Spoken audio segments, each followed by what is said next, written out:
Okay, piece of Christ. I'm gonna make today the Locrio de Jamon. Jamon con salchicha, or kielbasa is what I'm using. I accidentally called it moro yesterday, but I messed up. I'm still learning. So these are the ingredients you're gonna need. Rice, I like to use, I guess it's the extra long grain rice. I use Riceland. I noticed the Walmart brand was making my husband sick. So when we switched to this, he didn't complain as much about having tummy aches. So you're gonna need salt, garlic powder. I like powder because it's less grainy, and you can use the fresh garlic if you'd like. We use a lot of garlic. We love garlic, so I use probably what's equal to maybe like 3 tablespoons of this. And if I use fresh, I use like 6 cloves. We just really love garlic. I use a Nor caldo con sabor de pollo, but you can use whatever brand you like. And that you usually measure like how much you need after you taste the sofrito that you make for the rice. And you just taste about how much salt you need, and then you add that much according, which is usually about 2 tablespoons. And I know they sound like a lot, but I make enough probably for like about 6 people maybe. But if you're Dominican, it's enough for like 3 people. But yeah, anyways, we'll continue with that. Half an onion. You can use a red onion if you'd like. You know, these recipes, you know, the awesome thing is you can adapt according to what you have. So oregano leaves, I just have the ones from Aldi's and they work just as good. I use probably like a tablespoon of that.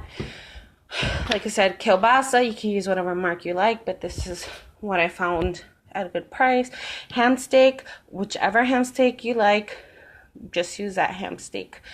Sazon Goya con azafran. And then 2 of these.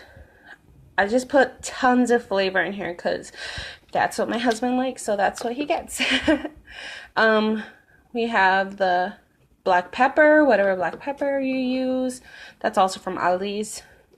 And then we use the Goya tomato sauce. Spanish style, I guess. I don't know. But see, since I usually use like 1/3 of it, I freeze it. And I know some people think like it doesn't have that much flavor afterward, but it's not like I freeze it for months. You know, maybe a week at the most because I use it all the time. But it makes no sense to use just 1/3 of this and then throw it away. So I saw that on YouTube and I thought it was a really good tip, and I wanted to share it with you guys too.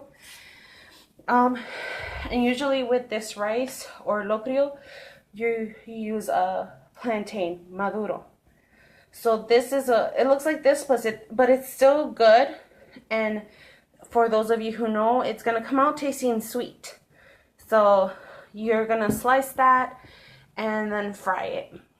So, all right, I'm gonna get started on this, and I'm gonna bring you guys along on my journey. Sorry, I just realized that was like 3 minutes, but okay. Okay, so while I was chopping everything, I had my oil and salt here. It's probably like 4 to 5 tablespoons of oil. We use canola oil at my house, but I'm sure vegetable oil or any other kind of oil will work. And I have about 1.5 tablespoons of salt. Like I said, I'm making a lot of rice, so that's why the measurements are so big. And here's my kielbasa chopped. I think it was kind of frozen, so it kind of broke apart. But yeah, I think our refrigerator is up too high. And here's just the onion, just sliced, however, nothing special, and the ham cubed. So I just added my onion, and I think I may have used a little too much oil, so I'll probably take a little bit of that out. So maybe 3 to 4 tablespoons of oil. It's kind of hard to see the depth of this sometimes, but yeah, you're just going to fry these onions until they get kind of brown, so that you get like that oniony flavor in here. So I'm going to take a little bit of this oil out, and then I'll come back to this. So for water, so now that my onions are fried, I'll show them to you in a second. For water, I use these coffee cups to measure, and I use about 2.5 of these to 2 cups of rice. So usually 2 and then a half. So if I was doing 2.5 cups of rice, I would do 3 cups of water. Alright, so here are my onions, and I cheat and I lower the heat because I'm scared of oil burning me. So now I just add the water.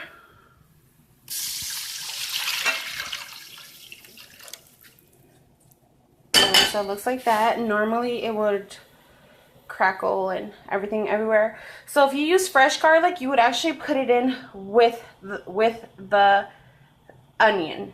But since I don't, I add it now. And like I said, I add about what would be maybe like 4 tablespoons. Just because we really love garlic here. So if you want to add less, you can add less. Any of these ingredients, if you want to add less to your taste, you know, do it. But this is how I do it. So, okay. Okay, so I kind of messed up earlier and put the water in first, but you're actually supposed to put the ham and the kielbasa in first so you can get all that flavor. So I dumped the water and I redid it. And so now you're just going to cook these till they're really brown and cooked and good. So yeah, sorry about that. It's hard to record and do this at the same time. So don't put in the water right away. First put these in, then you're gonna add the water. Okay, so now it's all like caramelized and stuff. I'm trying to be quick because the ham releases water and the kielbasa releases grease or whatever. And so it pops like that. So, and you see all this little brown stuff, that's all flavor. So right now we're gonna add the water, and I'm gonna do it right now because this is popping everywhere. Okay, so I just added the water, and now you're just gonna let it come back to a boil. But first I add my garlic powder, and I'm gonna just squirt a whole ton in there.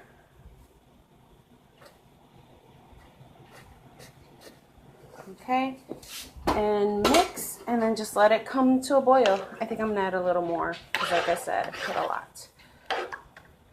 So after I mixed in my garlic, I just add about, what is that, like a half a tablespoon of oregano. It's not boiling yet, but this is how I do it. And then I add, sorry, the spoon. Then I add about a teaspoon of black pepper.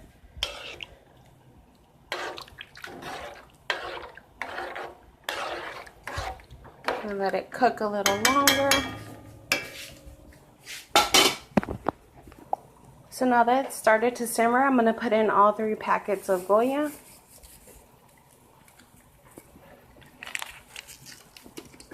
And, whoops, and about 2 tablespoons of sopita de pollo.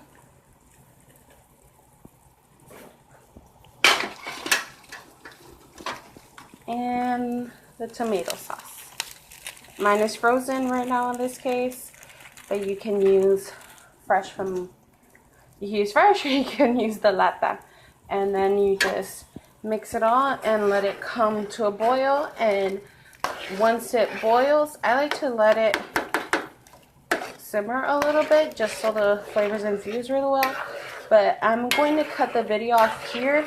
The next step would just be to add the rice, which the rest of it I think I'm just going to do pictures just because I have to go pick up somebody, Brother Ray. I have to go pick up Brother Ray. So I will leave this and I'll come back and bring it back up to a boil and then put the rice in. So I'll put pictures for the rest of this. So I hope some people can try this out. It's super, super good with aguacate and plátano maduro. So I'll be posting pictures later. God bless.